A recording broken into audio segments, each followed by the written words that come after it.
조선 초기 권력을 장악한 훈구파는 15세기 후반 성종 때부터 중앙에 진출한 살인파와 대립하였습니다. 훈구파는 4차례의 사화를 통해 살인파를 탄압했으나 살인파는 이를 극복하고 16세기 중엽 선조 때에 이르러 중앙정계를 장악하였습니다. 그러나 1575년 선조 8년에 동서분당 사건을 계기로 살인파는 서인과 동인으로 분파되며 본격적으로 붕당정치가 시작되었습니다. 붕당 시작의 근본 원인은 당시 완전히 정리되지 않은 훈구정치의 청산과 향후 국정 운영의 방법을 놓고 선후배 그리고 세대 간의 입장 차이와 한정된 관직을 둘러싼 경쟁에 있었습니다. 안녕하세요. 역사산책 자팍다식 채널입니다. 오늘은 조선의 붕당정치, 당쟁이 폐해만 있었던 것일까라는 제목의 영상 보내드리겠습니다.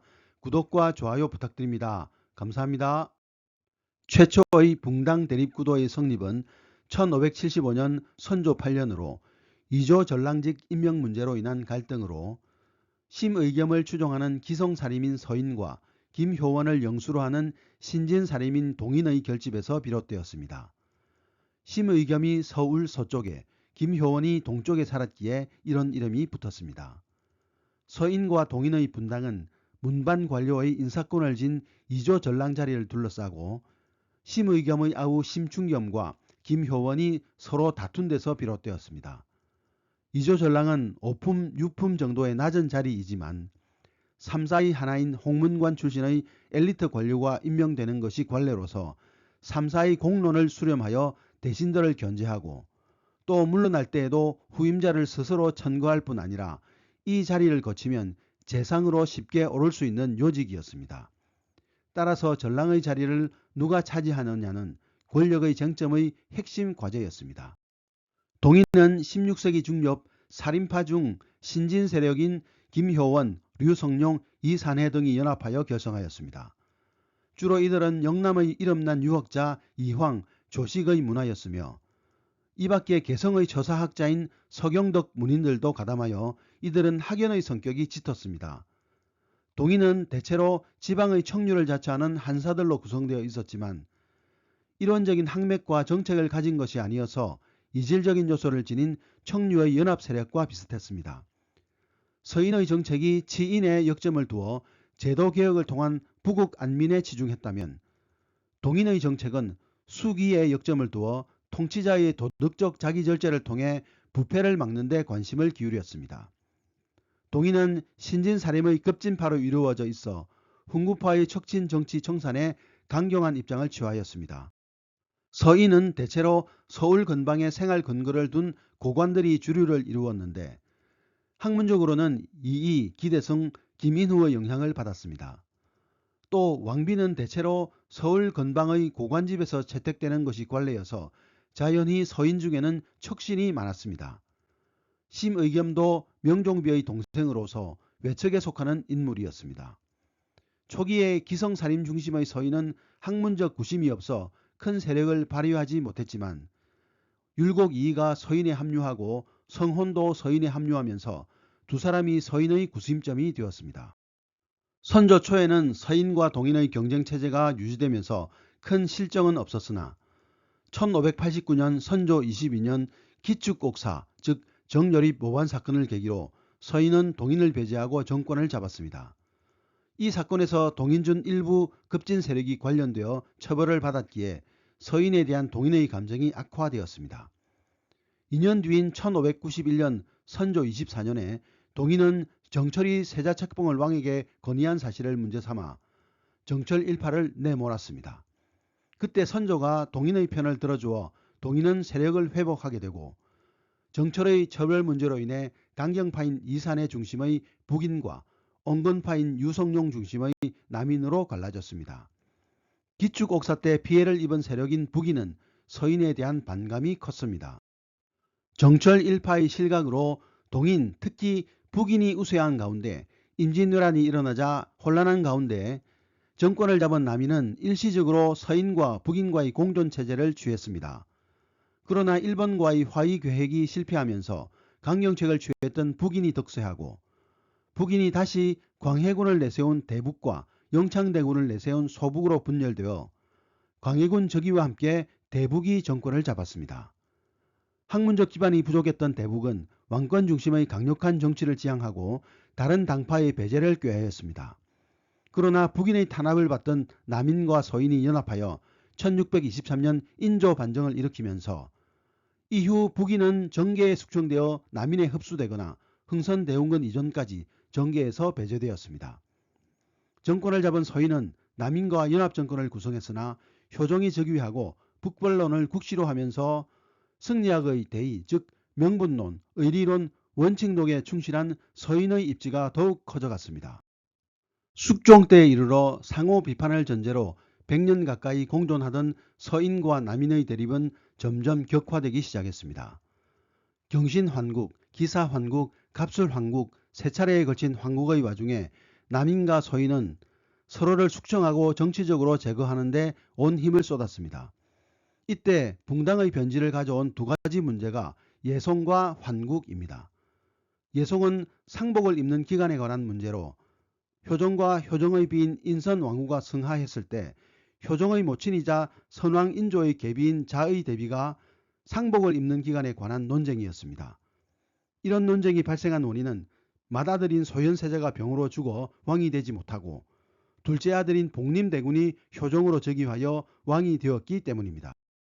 1차 예송 논쟁에서 효종이 죽었을 때 서인은 효종이 둘째 아들이라는 데 착안하여 1년상을 주장하였고 남인은 왕이라는 데 착안하여 3년상을 주장하였습니다. 결국 서인이 승리하여 1년상을 하였습니다.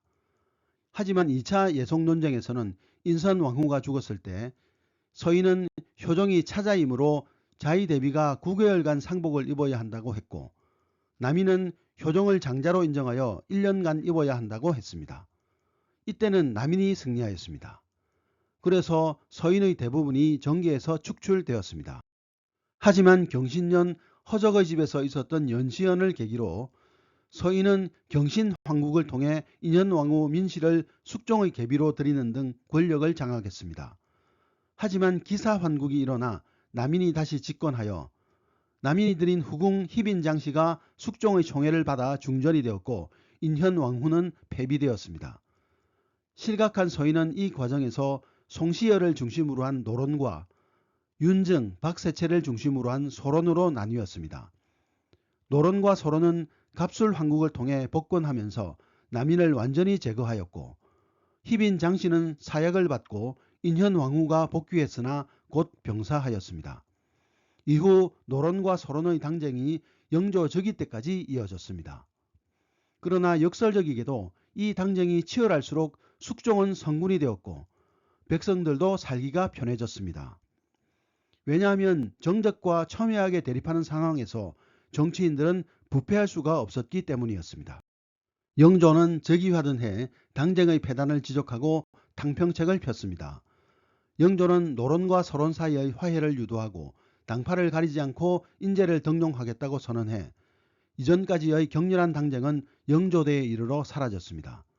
또한 노론과 서론 양쪽의 주요 인물들을 외척으로 만들어 세력의 안정화를 꾀했는데 이 과정에서 오히려 탕평책을 지지하는 탕평당이라는 거대한 당파를 만드는 결과를 낳았습니다. 영조의 뒤를 이어 즉위한 정조는 영조의 탕평책을 계승하였습니다. 그러나 표면적 안정에 중점을 두고 능력에 관계없이 양쪽을 고르게 등용한 영조와 달리 정조는 국정의 철학으로 명절과 의리를 제시하고 자신의 국정 운영에 부합하는 세력, 즉 남인의 청남계, 노론의 청명단계를 중용하였습니다. 영조의 탕평책에 대비하여 정조의 탕평책은 준농탕평, 즉 옳고 그름을 명백히 가리는 탕평책이라 부릅니다. 그러나 붕당 간의 당쟁은 완전히 사라지지 않고 정조의 정책에 찬성하는 시파와 반대하는 벽파로 당파를 형성해 당쟁을 계속했습니다. 사도세자의 죽음을 에워싸고 시파와 벽파 간의 당쟁이 일어납니다. 사도세자의 죽음 이후 그의 죽음을 동정하는 시파와 그의 죽음의 정당성을 주장하는 벽파가 생겼습니다. 홍봉안 일파는 시파에 속하고 김기주 일파는 벽파에 속하는데 이로써 노론의 분열은 물론 소론, 남인도 주로 시파에 속하는 등 당쟁의 양상이 복잡해졌습니다. 그 후 정조가 즉위하자 자연히 시파를 가까이 했으며 순조가 즉위했을 때는 영조의 계비 김씨가 섭정함에 따라 벽파가 정권을 잡았습니다. 1801년 순조 1년에 일어난 신서파와 공서파의 대립인 신유박해도 시파와 벽파의 대립이 밑바탕에 깔려 있습니다. 1800년에 정조가 죽고 순조 대신 수렴청정하는 대왕 대비 정순왕후 김씨는 1801년에 신유박해를 통해 국내 가톨릭 신자 탄압을 빌미로 시파를 모두 숙청했습니다. 정순왕후 수렴청정이 끝난 후에는 김조순이 정권을 잡게 되고 그의 딸을 왕비로 삼으면서 안동 김씨의 세도정치가 시작되었습니다. 그 뒤 시파였던 김조순의 세도정치로 붕당정치는 종말을 맞았습니다. 선조 이후의 조선정치사 연구는 당쟁론과 붕당정치론이 공존하고 있습니다. 당쟁론은 조선의 당파를 이익집단 내지 파당, 곧 특권적 권력집단으로 보고 붕당을 이들의 권력쟁탈전으로 보는 시각입니다. 이에 반해 붕당정치론은 붕당 간의 비판과 견제를 통해 균형을 유지하며 공존을 원칙으로 한 정치 형태라는 입장입니다.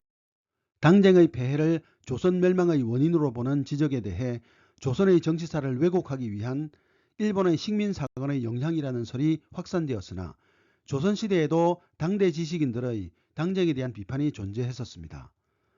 이익은 붕당론을 통해 당쟁의 폐단을 지적하며 당쟁의 원인은 관직을 차지하기 위한 싸움이라고 비판했습니다. 구한말 유생 황현은 오화기문이라는 수필을 통해 붕당의 폐해가 극심하면 나라가 망한다고 언급한 후 붕당은 300년이나 오랜 세월을 끌어오면서 문벌을 따지는 비루한 평서까지 가중시키고 있다고 비난했습니다. 일본학자 시데하라 아키라 등은 한국인의 민족성이 본래 싸움을 좋아하고 잔혹하고 사람의 목숨을 경시하기 때문에 당쟁이 가열되었다고 주장하였습니다.